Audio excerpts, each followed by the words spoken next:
విభిన్నమైనది, నిత్యం సవాళ్లతో కూడుకున్నది. పోలీస్ అధికారి కావాలని లక్షలాది మంది యువత కలలు కంటారు. అందులో కొందరే తమ లక్ష్యాన్ని సాధించుకుంటారు.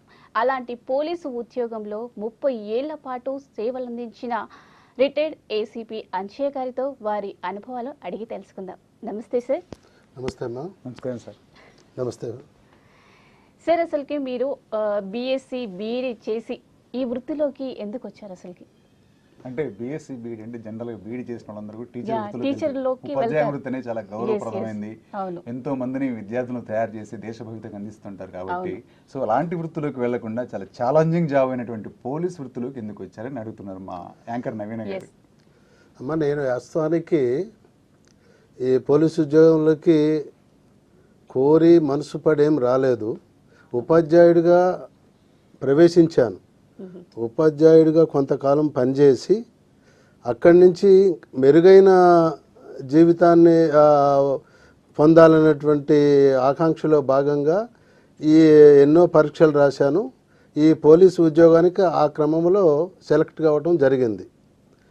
ఆ విధంగా ఈ వృత్తిలో ప్రవేశించి నా ఆత్మసంతృప్తితో ఉపాధ్యాయులు వృత్తిలో చేసిన ట్రైనింగ్ దీంట్లో ఉపయోగపడదని నా అనుభవం.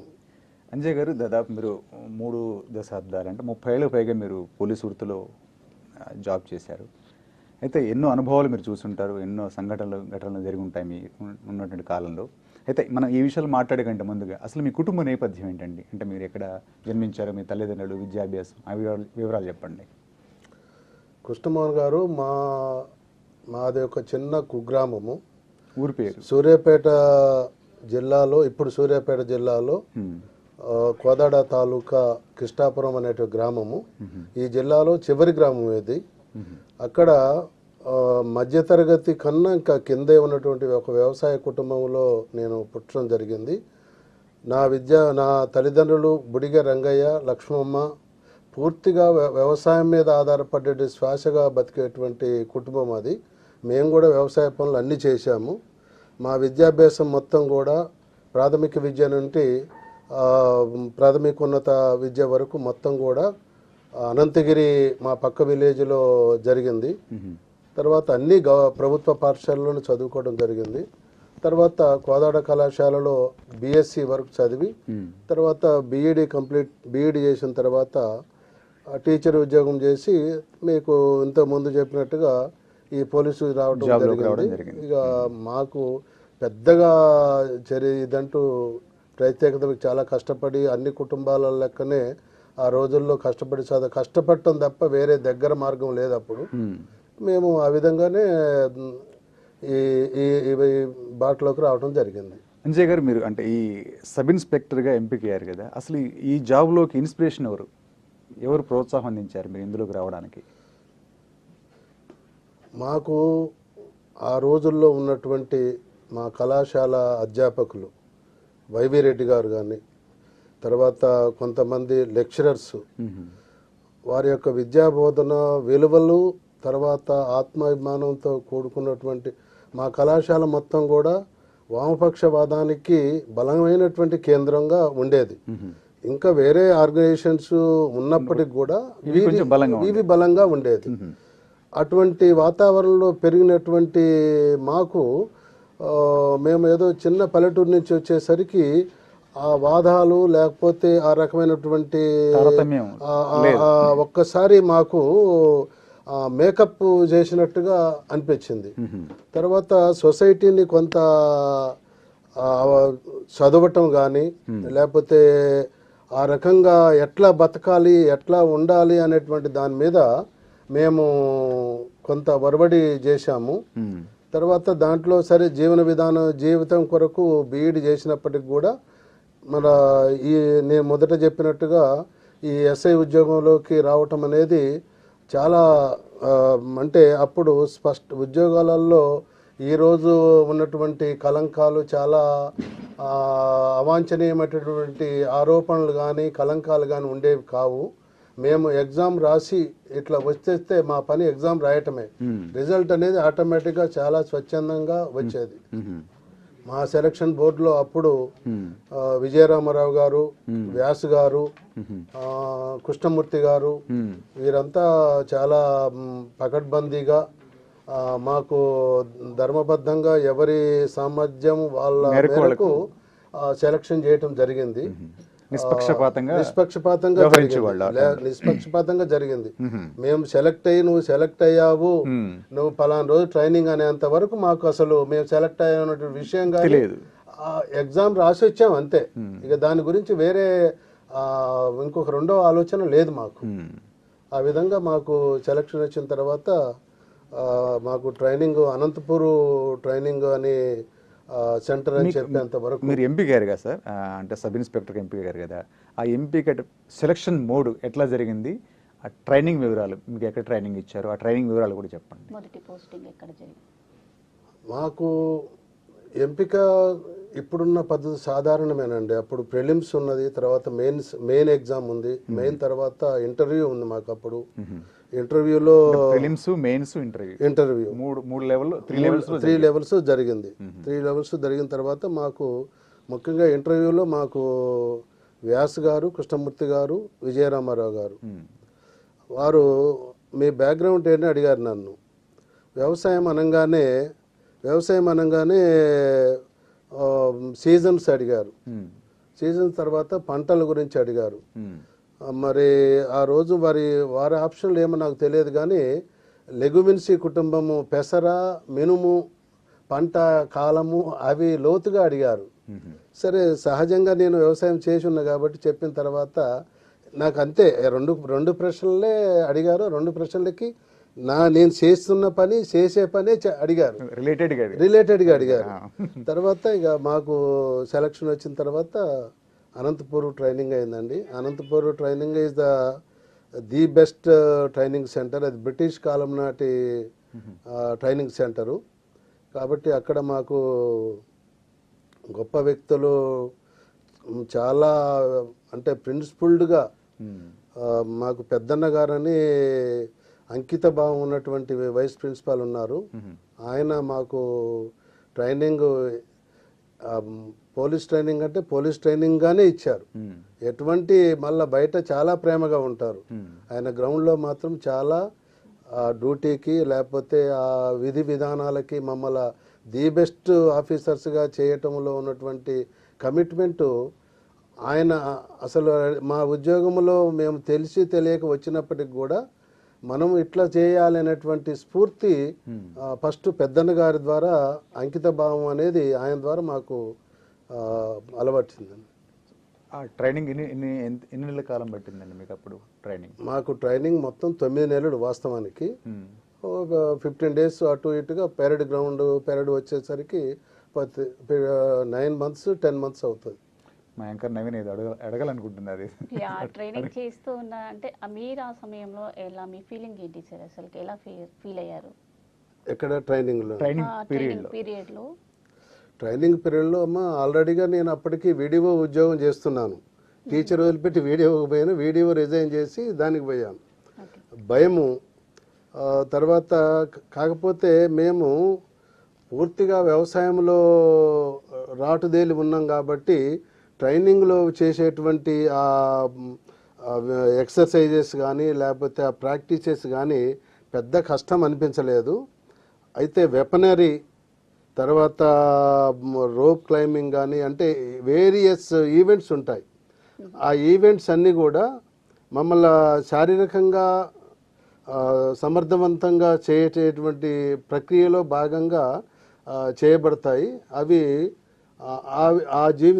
ఆ ట్రైనింగ్ పీరియడ్లో చేసినటువంటి రీకన్స్ట్రక్షన్ ఆఫ్ బాడీ నీకు ఎంటైర్ 30 years వరకు ఎవరు చూసినా మేము బస్టాండ్లో మఫ్టీలో నిలబడ్డా కూడా వీళ్ళు పోలీస్ కావచ్చు అనేటువంటి సామాన్యుడికి మానసికంగా కలిగేటువంటి ఫీలింగ్ ఎందుకు అంటే ఆ ట్రైనింగ్ బై బర్త్ ఎవరు ఉండరు, ఆ ట్రైనింగ్ తర్వాత అట్లా అవుతారు. నిజంగానే సార్ అన్నట్టుగానే ఇప్పుడు ఒక పోలీస్ వ్యక్తిని గుర్తుపడాలి అంటే మఫ్టీలో ఉన్నా సరే ఎక్కడున్నా సరే గుర్తుపడతారు. అది ట్రైనింగ్ పుణ్యం అమ్మ, అది ట్రైనింగ్ పుణ్యం.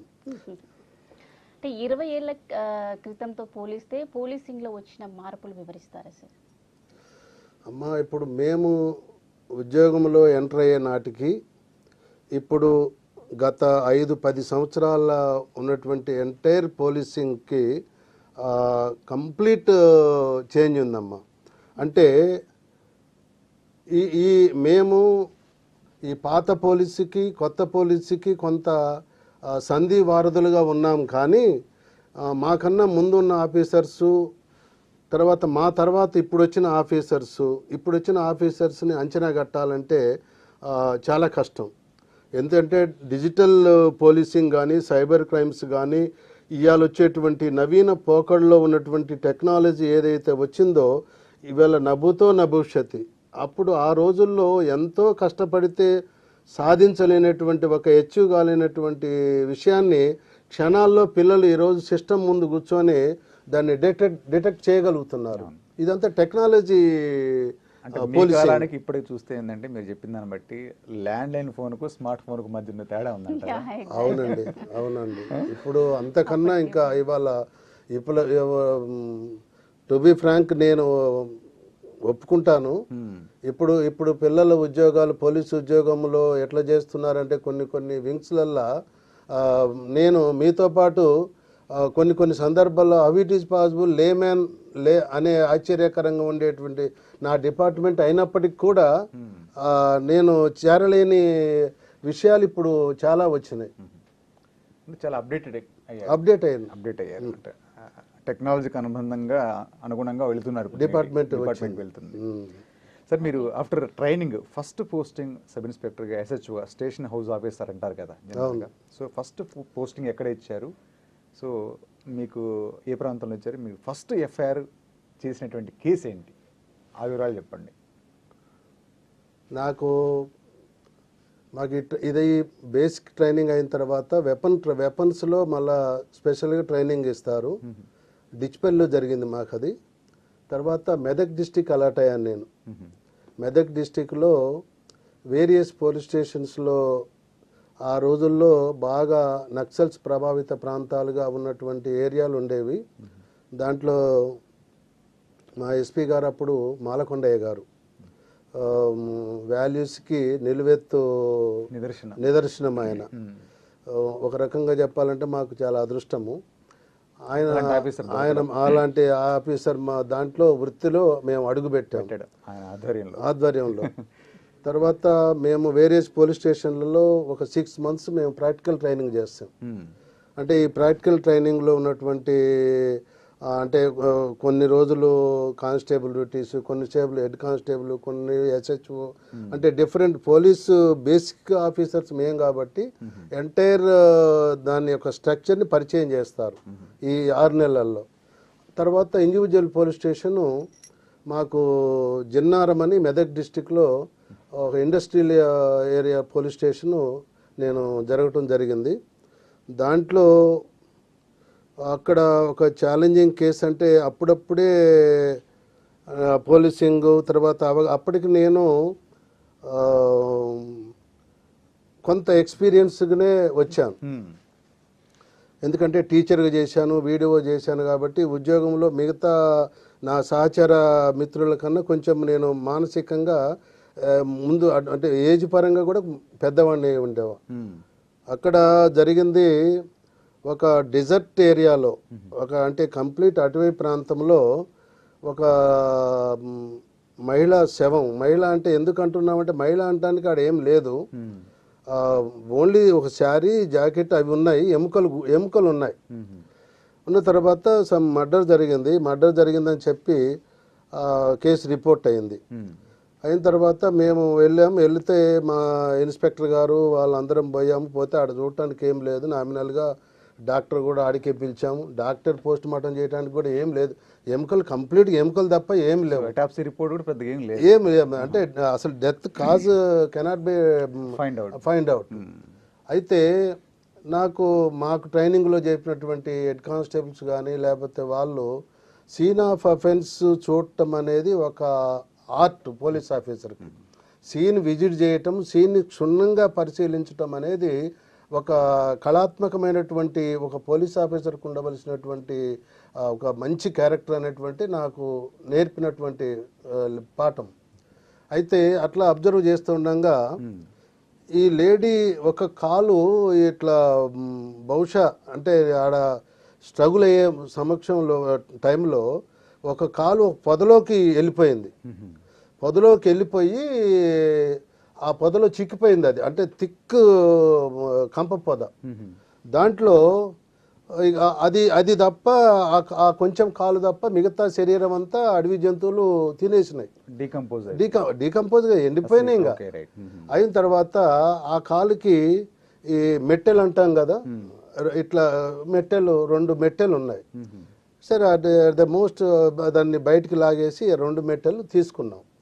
2 మెట్టెలు తీసుకుంటే ఆ కాలు ఎట్లా ఉందంటే నేను కళ్ళతో చూసింది ఈ బొటన వేలు ఎడంగా ఉంది.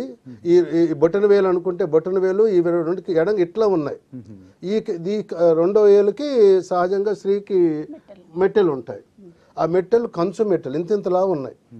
ఓకే రైట్, ఇక అవి సీజ్ చేసుకున్నాము. కాలక్రమేణా జరిగాము. పేపర్కి వచ్చేసి మేము ఇచ్చాం. అంటే ఇదిగో ఈ కలర్ శారీ, ఈ కలర్ జాకెట్ లేడీ చనిపోయిందంటే ఆఫ్టర్ వైల్ ఒక 2-3 డేస్ తర్వాత ఎవరో ఓల్డ్ మ్యాన్ ఒక అతను ఒక ఫోటో పట్టుకొని వచ్చాడు. ఫోటో పట్టుకొని వచ్చేసి చూశాడు ఈ శారీ మేము సీజ్ చేసిన జాకెట్ చూసి అయిపోయింది, ఇతను కాదండి, మాకు ఈ ఫోటోలో ఉన్న ఆ ఫోటోలో ఆ లేడీ వేరే శారీ కట్టుకుంది, వేరే జాకెట్ వేసుకుంది, ఈ బట్టలు వేసుకున్న లేడీ పోయిందని చెప్పాడు.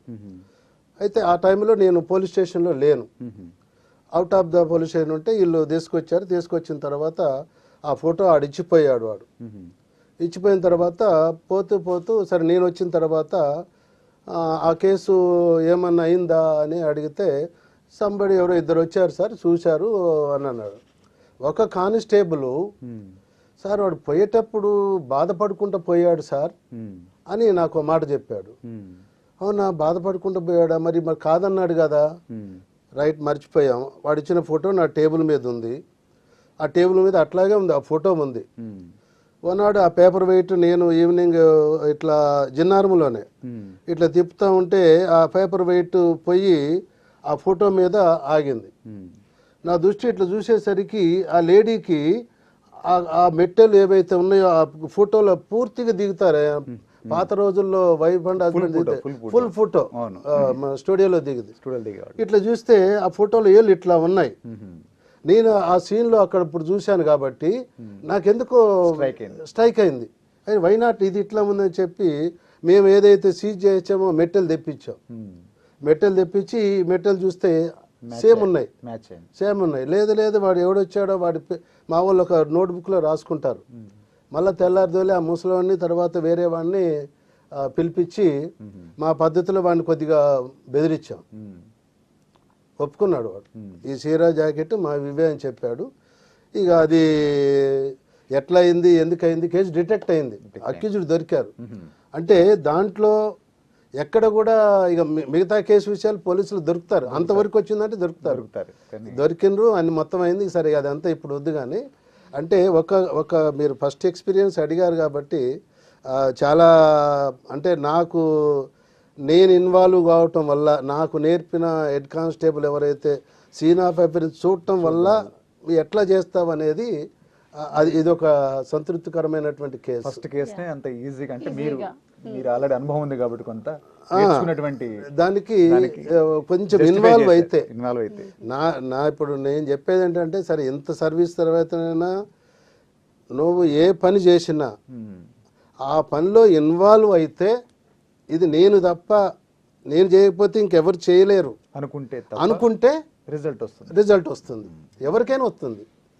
మరి మీ 30 ఏళ్ళ ఎక్స్పీరియన్స్లో ఎప్పుడైనా మీరు ఫెయిల్ అవ్వడం జరిగిందా సార్ ఇలాంటి విషయాల్లో? ఎందుకమ్మా, కొన్నిసార్లు ఉన్నాయి.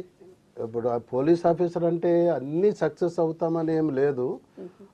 కొన్ని అన్డిటెక్టెడ్గా ఉండిపోయే కేసులు కూడా చాలా ఉంటాయి. సో మీరైతే ఎక్స్పీరియన్స్ ఫేస్ చేశారనమాట వాటిని కూడా? చేసాం. ఇప్పుడు అల్లా మేమేమి దేవతలం కాదు మేము, మేము అన్నీ చేస్తామంటానికి.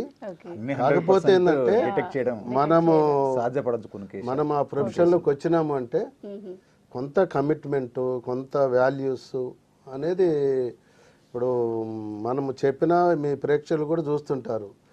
ఇప్పుడు ఏమి నడుస్తుంది, ఏం చెప్తున్నారు అనేది ఆటోమేటిక్గా కొంత ప్రతి వాళ్ళకి తెలుస్తుంది.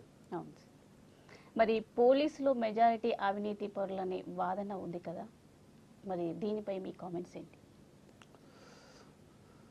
అమ్మ, అవినీతి అనేది ఒకప్పుడు మన దేశ ప్రధానే ఇట్ ఈజ్ యూనివర్సల్ ఫెనామినా అనేటువంటి ఒక స్టేజికి వెళ్ళిపోయింది.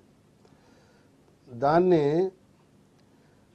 నాకు ఖండించే ధైర్యం కానీ ఒప్పుకునే శక్తి కానీ నాకు లేదు.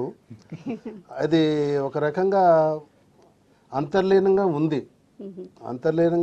అది లేదనేది ఒక పోలీస్ ఆఫీసర్గా నేను ఏదో అని చెప్పలేను, కానీ చాలా వాటిలో ఉంది, పోలీస్ డిపార్ట్మెంట్లో కూడా ఉంది.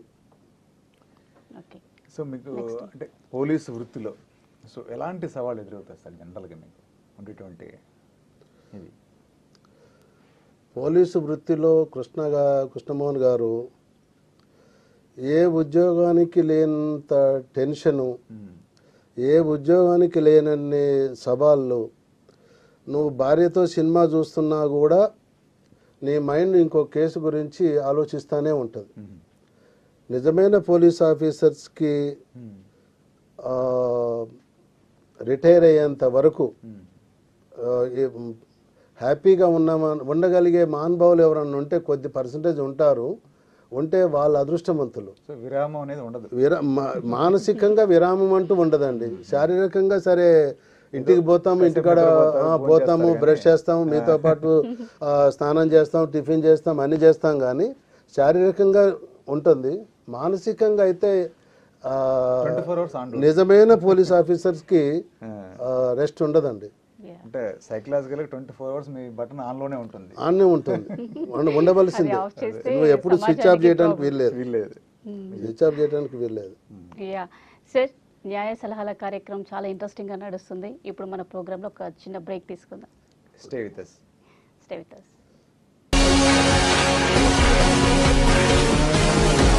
City vision singing stars. Hi friends, నేను సింగర్ శ్రీనివాస్. ఈ ఆదివారం అంటే February 11th రోజు సిటీ విజన్ ఛానల్లో జరగబోయే సింగింగ్ స్టార్స్ అనే లైవ్ కార్యక్రమంలో మిమ్మల్ని అందరినీ అలరించడానికి చక్కటి మెలోడీ పాటలతో మీ ముందుకి వచ్చేస్తున్నాను. మరి నా పాటని వినాలంటే ఉదయం 10:30 నుంచి 12 గంటల వరకు జరగబోయే సింగింగ్ స్టార్స్ అనే కార్యక్రమాన్ని వీక్షిస్తారని ఆశిస్తూ. హాయ్ అండి, నేను మీ సింగర్ శ్రీరాణిని. సిటీ విజన్ సింగింగ్ లైవ్ ప్రోగ్రామ్కి ఈ ఆదివారం మీ ముందుకు వస్తున్నాను మంచి పాటలతోటి. మీరు కూడా రెడీగా ఉండండి నాతో కలిసి పాడటానికి. ఈ ఆదివారం 10:30 నుంచి 12 వరకు city vision singing stars program. Don't miss it.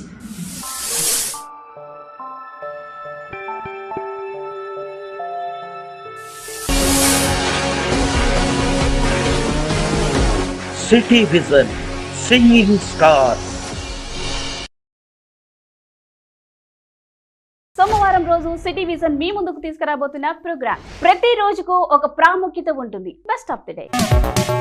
ప్రతి డైరెక్టర్ కి ఒక heroine combination. Director heroine old is gold అంటారు. అలాంటి ప్రోగ్రామ్ గోల్డెన్ హిట్. ప్రతి హీరోయిన్స్ కి కొన్ని స్పెషాలిటీస్ ఉంటూనే ఉంటాయి. Celebrity life program. ప్రతి సినిమా వెనుక ఒక స్టోరీ ఉంటుంది. ఆ డైరెక్టర్ కష్టం వెనుక ఉన్న నిజమైన సక్సెస్. Directors dairy. పిల్లలు చిచ్చిన పిడుగులు. ఇప్పటి జనరేషన్ కి అనుగుణంగా పిల్లలు వారి మనస్తత్వాలు, నిపుణుల సలహాలను, సూచనల ద్వారా ప్రతి ఒక్కరికి అందించి ఈ సూత్రధారి లైవ్ షో. ఆనాటి మధుర స్మృతులను కలకలిపి ఈ స్వరధారలు. అందరూ అగ్ర హీరోయిన్స్, గొప్ప గొప్ప నటన. అలాంటి మహానటుల కోసం ఈ మహానటి ఒక సెలబ్రిటీ స్టార్డమ్ యొక్క రియాలిటీ లైఫ్ స్టోరీ సెల్ఫీ. సినీ కబుర్లను ప్రతిరోజు మేము మీ ముందుకు తీసుకువస్తున్నాం సినిమా టాకీస్ ద్వారా. వేల కోట్ల నవ్వుల సమూహాన్ని కలగలిపి లాఫింగ్ క్లబ్. ఇవన్నీ సోమవారం రోజు సిటీ విజన్ లైవ్ లో మీకోసం. Don't miss it. మంగళవారం రోజు సిటీ విజన్ మీకోసం తీసుకొస్తున్న సరికొత్త ప్రోగ్రామ్స్. ఆ రోజుల్లో చాలా మంది గ్లామర్ హీరోయిన్స్ చాలా పెద్ద పెద్ద సినిమాల్లో నటించారు. ఆనాటి హీరోయిన్ ఈనాటి జనని అలనాటి సినిమాలనే బంపర్ హిట్ మూవీస్ గా మీ ముందుకు తీసుకొస్తున్నాం. చాలా మంది అగ్రతారలుగా సినీ ఇండస్ట్రీలో ఒక వెలుగు వెలిగిన తరువాత మాయమైపోయి మరలా రీఎంట్రీ ఇస్తున్నారు. అలనాటి హీరోయిన్ ని పరిచయం చేస్తుంది నాటి తార నేటి సితార. న్యూట్రిషన్ ఇచ్చిన సలహాలు మీ ముందుకు తీసుకొస్తోంది బ్యూటీ టిప్స్ లైవ్ షో. ఒక వ్యక్తి జీవిత చరిత్ర ఆధారంగా చేసుకుని ఒక సినిమాను తెర మీదకు తీసుకురావడాన్ని ఇది కథ కాదు. చాలా మంది హీరోయిన్స్ గ్లామర్ పాత్రలకే ప్రాధాన్యం ఇవ్వకుండా సహజంగా నటించే అటువంటి అందాల భామలు టాలీవుడ్ బుట్టబొమ్మ. ఈ మనసు ఎప్పుడు ఎలా మారుతుంది, ఏమి ఆలోచనలు చేస్తుంది అనేది ఎవ్వరికి తెలియదు. తెలుసుకోవాలంటే మగవ మనసు చూడాల్సిందే. బంధం అనేవి చాలా ఉన్నాయి. అమ్మా నాన్నలది, భార్యాభర్తల, అక్కా చెల్లమ్మల, వదిన ఆడపడుచుల ఈ బంధాలు అనుబంధాలు. తిరిగి న్యాయ సలహాలు కార్యక్రమానికి స్వాగతం. సో సార్, చాలా ఇంట్రెస్టింగ్గా ఉంది సబ్జెక్ట్ వచ్చేసి. చాలా బాగా మాట్లాడుతున్నారు. బట్ మీ వృత్తిలో రాజకీయ ఒత్తిళ్లు ఏ మేరకు ఉంటాయి సార్? అంటే ఒక పోలీస్ డిపార్ట్మెంట్ని తీసుకుంటే రాజకీయ పరంగా చాలా సవాళ్ళను ఎదుర్కొంటూ ఉంటారు. బట్ మీరేమైనా ఫేస్ చేశారా? అమ్మా, ఇది ఈ వృత్తిలోకి వచ్చిన తర్వాత ఎవరైనా ఫేస్ చేయాల్సిందే. ఎందుకు అంటే పాలిటీషియన్స్, పోలీసు కవల పిల్లలు వీళ్ళు. సరే, అవి ఏ మేరకు ఉంటాయనేది ఉంటాయి. అది నాకెక్కడ ఇబ్బందికరంగా తయారయ్యే విధంగా అవకాశం ఇవ్వలేదు. నేను టు ద సాటిస్ఫాక్షన్ అండ్ నా ఆఫీసర్స్ మెప్పు మేరకు పనిచేసే అవకాశం భగవంతుడు నాకు కల్పించాడు. పాలిటీషియన్స్ నాకు ఏమంటారు దాన్ని, అలవాటైనారు. అంటే నాకు అకామిడేట్గా అయినారు. అంటే నేను ఎక్కడా కూడా డీవియేట్ కావటం లేదు. కాబట్టి నేను ఎందుకు ధైర్యంగా చెప్తున్నానంటే, నేను నా లోకల్ ఏరియాలో చేశాను. మేళ్ళ చెరువు అని నాకు ఆల్మోస్ట్ నేను చదువుకున్నది, నా బంధువులు స్నేహితులు అందరు ఉన్నది. ఆడ 4 సంవత్సరాలు చేశాను.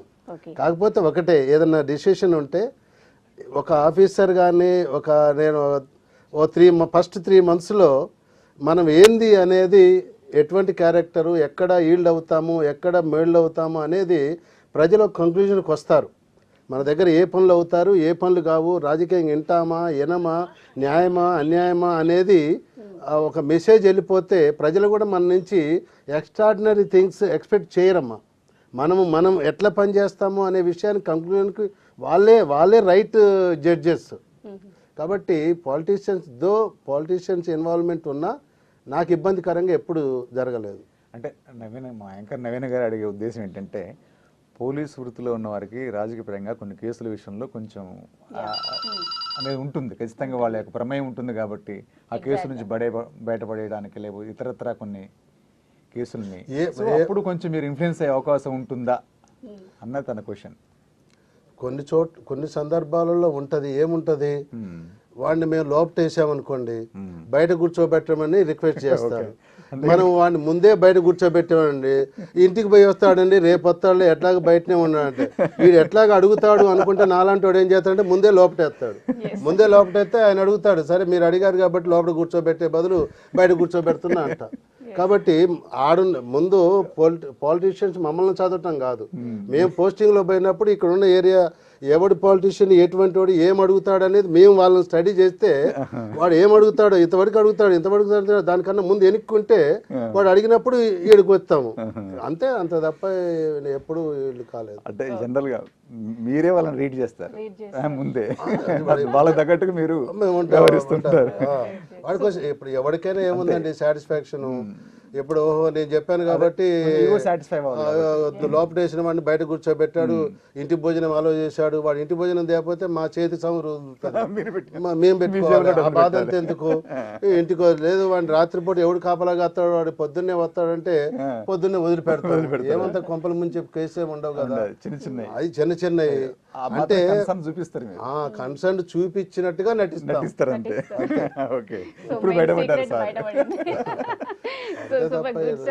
కాల్ అయితే రెడీగా ఉన్నారు, చూద్దాం.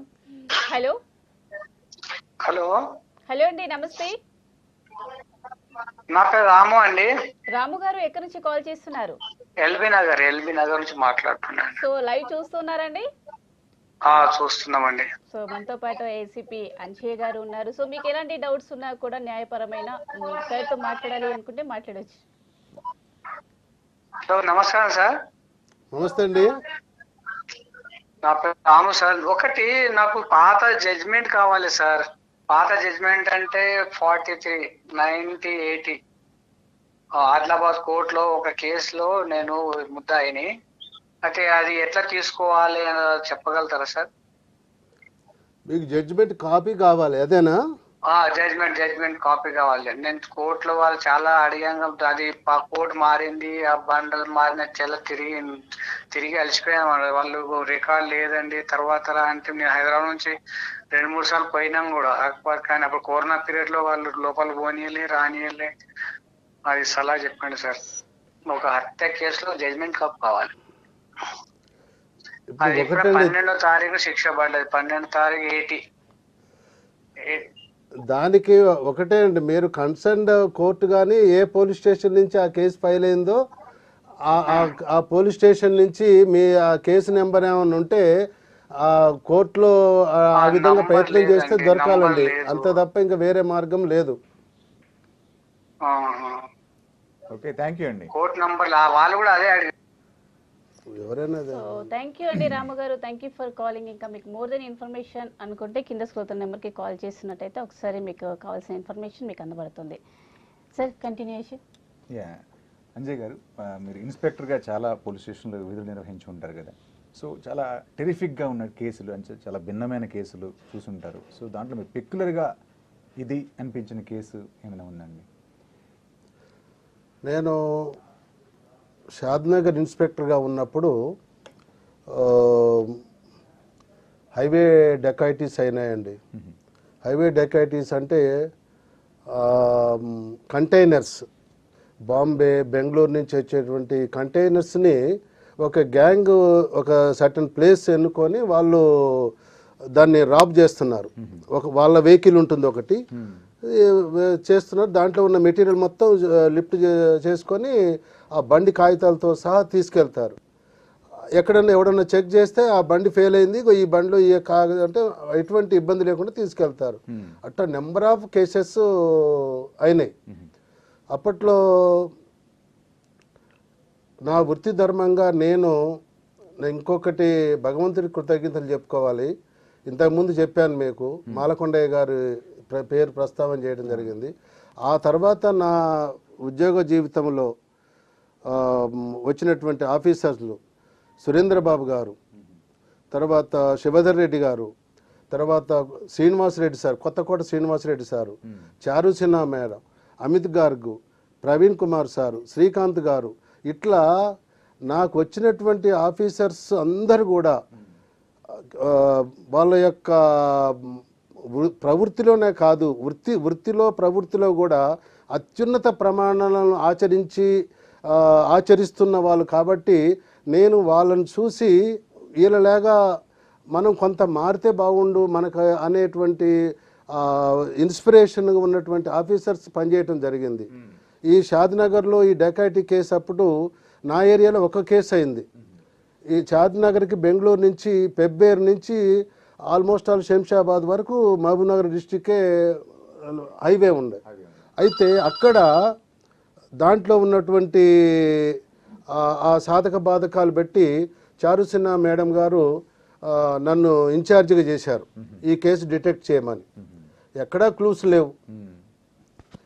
సరే ఓకే, మాకు పై ఆఫీసర్ చెప్పారు, దాన్ని భరించక తప్పదు. సరే గుడ్ ఆర్ బ్యాడ్ కష్టపడుతున్నాము, ఏమీ రిజల్ట్ రాలేదు. ఒక ఫైన్ మార్నింగ్ ఒక అతను ఒక 40 years ఉంటాయి, ఒక డ్రైవర్ వచ్చాడు. వచ్చి నా ఏరియాలోనే, అంటే బాలానగర్ దాటిన తర్వాత నా ఏరియాలోనే ఇట్లా నా బండి డకైటీ కొట్టుకున్నారు సార్, ఇట్లా ఈ విధంగా అయిపోయింది, 80 లక్షల ప్రాపర్టీ. సత్యమే, ఇంకా ఇప్పుడు టీమ్ ఇన్ఛార్జ్ తర్వాత సంగతి, ఇప్పుడు నా ఏరియాలో అయింది కాబట్టి నాది బాధ్యత. ఇక తర్వాత అతన్ని అడిగాము, అది ఇంటీరియరు ఏది కంటైనర్లో అయినాయి. ఇక పోలీస్ యాంగిల్ అంతా మనము ఈ లైవ్లో చెప్పొచ్చో లేదో కానీ మా దృష్టి అంతా నీ అది హైవే, కొన్ని వేల వెహికల్స్ తిరుగుతుంటాయి, నీ కంటైనర్లో ఈ వాల్యుబుల్ గూడ్స్ ఉన్నాయన్న సంగతి నువ్వే ఎవడికో చెప్పుంటావు, అసలు నువ్వే ఫస్ట్ ముద్దాయి అని వాడిని టార్గెట్ చేసి వాడిని ఇంట్రాగేట్ చేయటం జరిగింది. అంటే క్షమించాలండి, వాడిని పాపం అతన్ని మేము 3rd 4th అన్నీ చేశాము. చేసిన తర్వాత రిజల్ట్ రాలేదు. చివరికి ఒక వారం రోజుల తర్వాత మేము ఇంటి నుంచి, నా ఇల్లు నా ఆఫీస్ ఇది, మధ్యలో పోలీస్ స్టేషన్ షాద్నగర్, దాని అవతల నా క్వార్టర్ నుంచి ఇంటికి సాయంత్రం 5ంటికి వస్తుంటే ఇట్ ఈజ్ ఇన్స్పెక్టర్ వస్తున్నాడు కాబట్టి ఇక ప్రజల యొక్క మానసికంగా ఏముంటుంది, పని ఉన్నోడు పని లేనోడు ఎందుకైనా మంచిదని చెప్పి ఆడున్న జనం అంతా లేచి నమస్కారం నమస్కారం నమస్కారం అంటున్నాడు. ఇతను కూడా అతి కష్టంగా భూమిని పట్టుకొని ఇట్లా లేచి భూమిని పట్టుకొని ఇట్లా నమస్కారం పెట్టాడు. సరే మేము పెట్టే ఇబ్బందికి కానీ వాడు పూర్తిగా ఇట్లా పెట్టే పరిస్థితి కూడా లేదు. నేను ఎందుకో పోయి కూర్చున్నాక వీళ్ళెవరు నేను వచ్చేటప్పుడు ఎవరైతే నన్ను నమస్కారం పెట్టారో వీళ్ళెవరు ఆపడలేదు నాకు, అతను ఒక్కడే ఆపడ్డాడు, మా దృష్టిలో పడ్డాడు. ఇంటి బుల్లెట్ కూర్చొని పిలిచాను, అతను లోపలికి పిలిపించి కూర్చో పెద్ద మనిషి అన్నాను, ముస్లిం. కూర్చో పెద్ద మనిషి అంటే కుర్చీలో కూర్చోమన్నాను, వాడు కూర్చోకుండా వచ్చి ఇట్లా నా పక్కన ఇటు పక్క కూర్చున్నాడు. కూర్చుంటే ఇట్లా చేసి, अरे यार तुम्हारा घर में मालूम है क्या आप पुलिस का कस्टडी में है बोल के అని భుజమే చేయేశాను. అంటే ఎమ్మటే అతను అన్నాడు, sorry sir hello hello hello అమ్మ నమస్తే. హలో అమ్మ నమస్తే. నమస్తే మేడం. నమస్తే అమ్మా, మీ పేరు ఎక్కడి నుంచి కాల్ చేస్తున్నారు? నా పేరు దర్యాబి అండి, గుంటూరు జిల్లా నుంచి చేస్తున్నానండి. ఓకే అమ్మా, మీకు ఎలాంటి ప్రాబ్లమ్స్ ఉన్నా మనతో పాటు అయితే ప్రెసెంట్ అంజయ్య గారు ఉన్నారు, ఏసీపీ. మీకు ఏమైనా ప్రాబ్లమ్స్ ఉంటే సార్తో మాట్లాడొచ్చమ్మా. నమస్తే సార్. నమస్తే అమ్మా. నేను గుంటూరు జిల్లా నుంచి దర్యాబిని మాట్లాడుతున్నాను. మా ఆయన చనిపోయి 2 సంవత్సరాలు అయింది సార్. తర్వాత మా అత్తోళ్ళు అయితే ఇంట్లో నుంచి నువ్వు ఖాళీ చేసి వెళ్ళు అని చాలా ఇబ్బంది పడుతున్నారు. నాకు 4 పిల్లలు సార్, 3 ఆడపిల్లలు, 1 మగ పిల్లోడు. అలా చేస్తుంది. నేను ఇప్పుడు ఏం చేయాలి సార్? అమ్మా మీకు దగ్గరలో ఉన్న ఇప్పుడు మహిళా పోలీస్ స్టేషన్ ఉంటుందమ్మా, అక్కడికి చెప్పారా? అక్కడ లోకల్ పోలీస్ వాళ్ళకి చెప్పారా? ఇంకా చెప్పలేదు సార్. పెద్దోళ్ళని నేను పెద్దోళ్ళు వచ్చి పెద్ద మనుషుల దగ్గర నేను పెట్టేసాను సార్. చెప్తే కూడా ఆమె వినట్లేదు సార్. లేదమ్మా, మీరు అక్కడ దగ్గర మహిళా విభాగం ఉంటుంది, ఆడికి పోయి మీరు కంప్లైంట్ మీకు జరిగిన కంప్లైంట్ రాసి ఇవ్వండి, వాళ్ళు తప్పనిసరిగా యాక్షన్ తీసుకుంటారు. న్యాయం జరిగిద్దా సార్? 100కి 100% జరుగుతుందమ్మా. సరే. తర్వాత అతన్ని మోహన్ గారు, నేను అంటే నాకు 2 ఆడపిల్లలు ఉన్నారు సార్. పెద్ద పాప 10th చదువుతుంది, చిన్న పాప 8th చదువుతుంది. పెద్ద పాపకి భార్యకు తెలుసు, చిన్న పాపకి తెలియదు సార్ అని ఎప్పుడైతే అతను ట్యాప్ చేశానో అతను అసలు ఎక్కడికో వెళ్ళిపోయాడండి. అయితే నేను అతనికి ఛాయ్ ఇచ్చాను. ఛాయ్ ఆఫర్ చేస్తే మా వాళ్ళు జనరల్గా నాకేమో కప్పులో పెట్టారు, అతనికి ఒక ప్లాస్టిక్ దాంట్లో ఇచ్చారు. పైజామా ఇంతవరకు వేసుకున్నాడు, ఆ పైజామా ఇట్లా పట్టుకున్నాడు అతను. నేనేమన్నాను మా వాళ్ళకి, లేదు లేదు నాకు కూడా కప్పులనే ఇవ్వండి అని చెప్పి నాకు కప్పు తీసేసి ఆ కప్పులోని గ్లాసులోనే నేను ఛాయ్ పెట్టుకున్నాను. పెట్టుకుంటే తాగరా అంటే తాగట్లేదు. నువ్వు తాగితేనే నేను తాగుతాను, లేకపోతే తాగనన్నాను. ఏడ్చాడండి అతను. ఏడ్చి ఫర్ ఎ వైల్ అది ఇట్లా ఇట్లా దిగ్గున లేచి వచ్చి నాకు ఎదురు కుర్చీలో కూర్చున్నాడు. ఎంత ధీటుగా లేచాడంటే ఈ కప్పులో పట్టుకున్న టీ మొత్తము 80% టీ వాడి షర్ట్ మీద కింద పడిపోయింది. వచ్చేసి కుర్చీలో కూర్చున్నాడు. కూర్చొని ఓ దిన్ సాబ్ वो दिन फोन हमारा गाड़ी ये लोग खरे उनको फोन आया అంటే వీళ్ళకి ఫోన్ వచ్చిందో చేసిండ్రో మాకు తెలియదు సార్. ఎందుకంటే ఈ విషయం ఏంటంటే ఈ లారీకి ఎదురుపోయి లారీలు వచ్చేసి వెనక నుంచి అఫెండర్స్ నేరస్తులు వాళ్ళ లారీలో వాళ్ళందరూ వస్తారు. వచ్చేసి ఫస్ట్ వాళ్ళ యొక్క ఎంఓ వాళ్ళ యొక్క పద్ధతి ఏంటంటే, అరే మా బండికి టక్కర్ ఇచ్చావు, మా బండికి అడ్డం వచ్చావు అని చెప్పి ఈయనతో గొడవ పెట్టుకుంటారు. గొడవ పెట్టుకుని ఒక ఇద్దరు వీళ్ళ బండిలోకి ఎక్కుతారు. ఈ మెటీరియల్ ఏ బండి ఉందో ఆ బండికి ఆ డ్రైవర్ని క్లియర్ని వాళ్ళ ఆధీనంలో తీసుకొని ఈయన ఏం చేశారంటే డ్రైవర్ని ఆ సీట్ కింద ఓపెన్ ప్లేస్ ఉంటే దాంట్లోకి నెట్టి వాళ్ళే డ్రైవ్ చేస్తారు. వాళ్ళంతా ప్లాన్ అది. వాళ్ళు ఎక్కడైతే డెస్టినేషన్ ఉంది ఫలానా జాగాలోకి తీసుకొని పోవాలి, ఆడ మనం వెహికల్ ఈ సరుకంతా చేంజ్ చేసుకోవాలనుకున్న ప్లాన్ దగ్గర వచ్చే ముందు వీళ్ళు చేస్తారు. వీళ్ళని దాని కింద నెట్టారు కాబట్టి ఈ పెద్ద మనిషి చెప్తున్నాడు, అతను డ్రైవర్ చెప్పాడు, వాళ్ళకి ఫోన్ వచ్చిందో వీళ్ళు చేసిండ్రో మాకు తెలియదు సార్. హమ్ బాయే తరఫ్ జారే దేఖో, ఆ మాట విన్నా సార్ అన్నాడు. హమ్ బాయే తరఫ్ జారే దేఖో, ఇది మాట వాడు అన్నది. ఇది విన్నాం సార్ అన్నాడు. అన్నాక ఎంతసేపటికి మళ్ళీందంటే థోడీ దేర్ మే పల్టాకే గయే సాబ్ అన్నాడు. కొద్దిసేపట్లోనే తిరిగింది సార్ అన్నాడు. అవునా అని మళ్ళీ ఛాయ్ తాగినాం. ఛాయ్ తాగి మాకు క్రైమ్ కానిస్టేబుల్ అప్పుడు అబ్దుల్లా అని అతను ఉన్నాడు. ఆ కానిస్టేబుల్ మోహన్ గారు డిపార్ట్మెంట్కి ఒక ఎసెట్. నేను ఈ మీడియా మీ ద్వారా చెప్తున్నా, ఈ మా పోలీస్ డిపార్ట్మెంట్కి ఎసెట్. చాలామంది ఉంటారు, చాలామంది పోతారు. అయితే అతను తీసుకొని మేము ఎక్కడైతే ఈ బాహ్య తరఫు అన్నాడో ఎక్కడైతే ఆడికి పోయి మేము అప్పుడేంది ఇది ఇట్ ఈజ్ అబౌట్ 2007 కాదు సారీ 2006 అప్పుడు ఆడికి పోయాం. ఆడికి పోతే ఫోన్ రావాలంటే ఏదో సిగ్నల్ ఉండాలి కదా. ఇన్కమింగ్ అవుట్ గోయింగ్ చూసాం. ఇన్కమింగ్ చూస్తే ఇంత బండిలు అంత వచ్చినాయి. అప్పుడు ఇంత టెక్నాలజీ లేదు ఇంకా. ఇక దానికి పెట్టిన తర్వాత మేము మహబూబ్ నగర్ కేంద్రంగా కొన్ని ఇక్కడికి కొన్ని వస్తున్నాయి.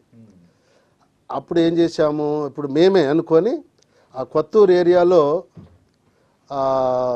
హమ్ బాయే తరఫ్ జారే దేఖో ఆ పదాన్ని పలకగలగటం.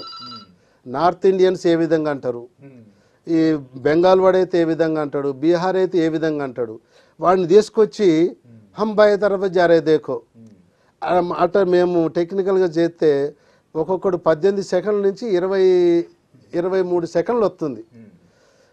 మేము ఈ కాల్స్ అన్నీ వెరిఫై చేసి 18 నుంచి 23 సెకండ్ల ఒకటే పదం ఉండాలి. అంత తక్కువ మాట్లాడిన ఏమేమి ఉన్నాయి ఇది ఇవ్వాలి బయటికి. ఆ ఫోన్ ఏదో తెలవాలి. ఫిల్టర్ చేయడానికి 18 నుంచి 23 సెకండ్లు, మేము 15 నుంచి 25 సెకండ్లు పెట్టుకున్నాం. పెట్టుకుంటే ఒక ఆఫీసర్ చెప్తే, ఏమైనా నువ్వు పిచ్చోడివా, అది నేషనల్ హైవే, పక్కనే ట్రైన్ రూట్ ఉంది, ఎవడైనా పోతాడు మాట్లాడతాడు, 15 సెకండ్లు ఏంది, నువ్వు అదేంది ఇదేంది అన్నాడు. ఆ ప్రాసెస్లో అండి వాడిచ్చిన చిన్న క్లూ. దాని తర్వాత మేము ఎట్ లాస్ట్ ఒక 2 months ఫిల్టర్ చేసి ఎట్ లాస్ట్ ఒక ఫోను ట్రేస్ చేయటం జరిగింది. ట్రేస్ చేసిన తర్వాత దాని కనెక్టెడ్ ఫోన్లు ఏమున్నాయి అంటే ఆ ఫోను ఎప్పుడు యాక్టివేట్ అయింది, ఏ అడ్రస్లో యాక్టివేట్ అయింది చూస్తే ఆ ఫోన్ అంతకు ముందు రోజు యాక్టివేట్ అయింది, ఒక ఫాల్స్ అడ్రస్లో రిజిస్టర్ అయింది. ఈ ఫోను ఏ లొకేషన్లో ఉందో ఇంకొక 10-15 ఫోన్లు అన్నీ అయ్యే లొకేషన్లో ఉన్నాయి.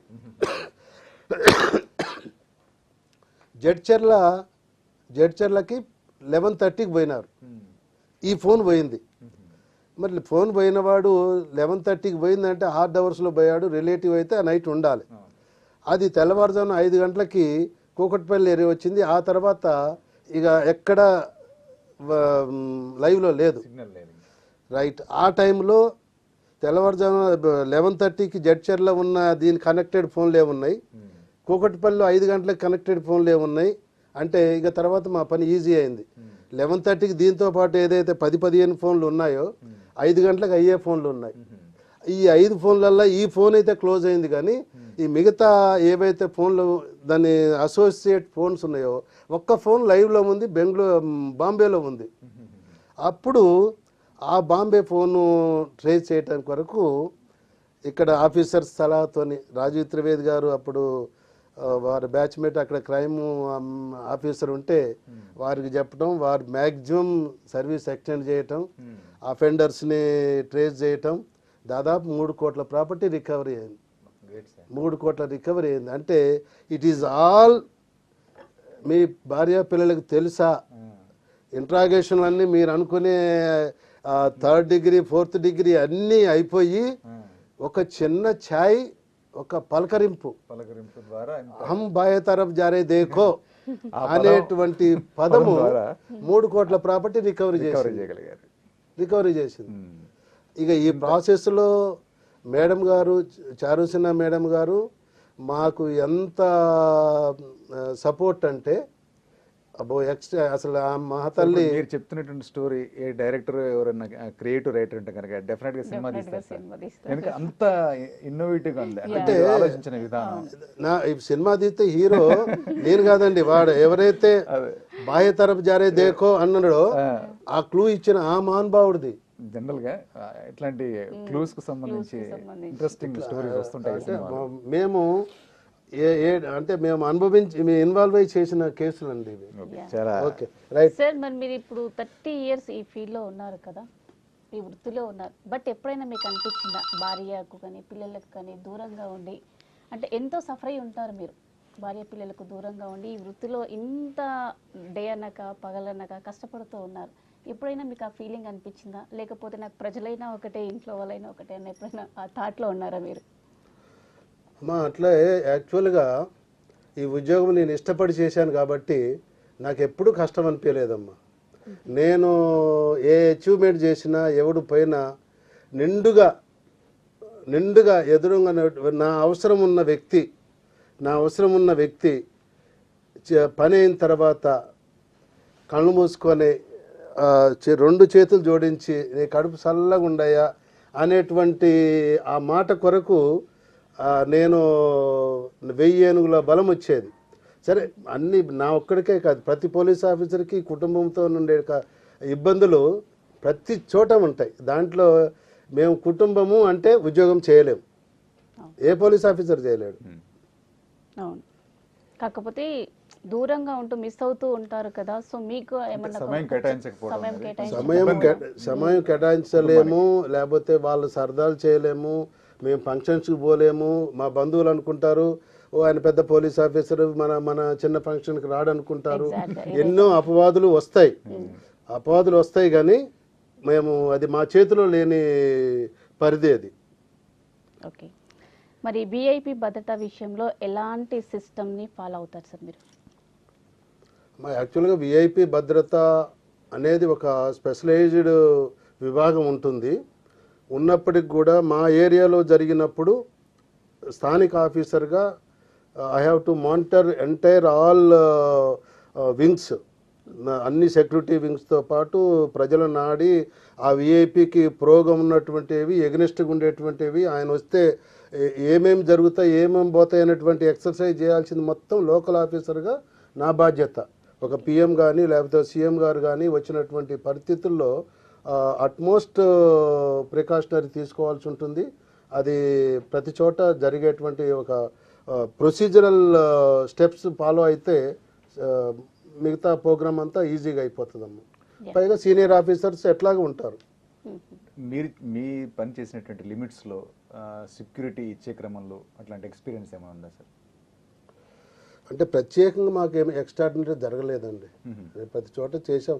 పిఎం బందోబస్తు, పిఎం ప్రధానమంత్రి బందోబస్తు చేశాము. తర్వాత మాకు షార్ట్ పీరియడ్లో ఒకసారి సెంట్రల్ హోమ్ మినిస్టర్ గారు అమిత్ షా గారు నేను చార్మినార్ ఏసీపీగా ఉన్నప్పుడు భాగ్యలక్ష్మి టెంపుల్కి వస్తున్నారు అన్న షార్ట్ పీరియడ్లో చెప్పారు. వాస్తవానికి ఆయన కేటగిరీకి అంత లిమిటెడ్ ప్లేస్లో మేము అన్నీ ఇప్పుడు మీకేముంటాయి, మాకు ఒక ఫండమెంటల్ నామ్స్ ఉంటాయి. విఐపికి ఉంటే విఐపికి జెడ్ ప్లస్ కేటగిరీ ఇట్లా, లేకపోతే జెడ్ కేటగిరీకి ఇంత, లేకపోతే ఇంత స్పేస్ ఉండాలి, ఇంత లైన్ అప్ రౌండ్ అప్ ఇంత అన్నీ ఉంటాయి. ప్రెస్ గ్యాలరీ ఇట్లా ఉండాలి, లేకపోతే ఇంత జనం. ఇప్పుడు చార్మినార్ దగ్గర ఉన్నదే తక్కువ, టైం కూడా తక్కువ. ఆయన వచ్చేది పైగా చార్మినార్ అంటే మీకు ఎంత సెన్సిటివ్ మీకు తెలుసు. తర్వాత ఈయన వచ్చే పెద్ద ఆయన కూడా అక్కడ ఉన్నటువంటి మెథడాలజీకి వీళ్ళ మెథడాలజీకి అస్మాన్ ఫరక్ తేడా ఉంది, వ్యతిరేకత ఉన్నటువంటి రెండు విభిన్న ధృవాలు. తర్వాత అక్కడ మరి ఏ క్షణం ఎట్లా ఉంటుంది అనేది మనకి లేదు. హై సెన్సిటివ్ అటువంటి ప్లేస్లో కూడా ఉన్న పరిధిలో ఆఫీసర్స్కి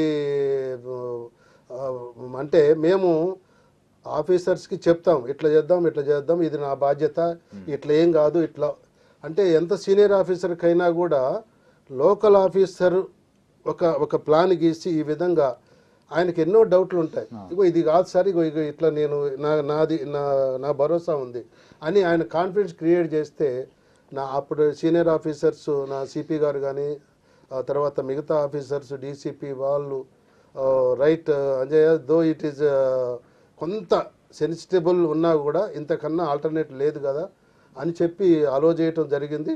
సక్సెస్ఫుల్గా వారిని రావటము, పోజ్ చేయటము, ప్రెస్ చేయటము, తీసుకెళ్ళటము.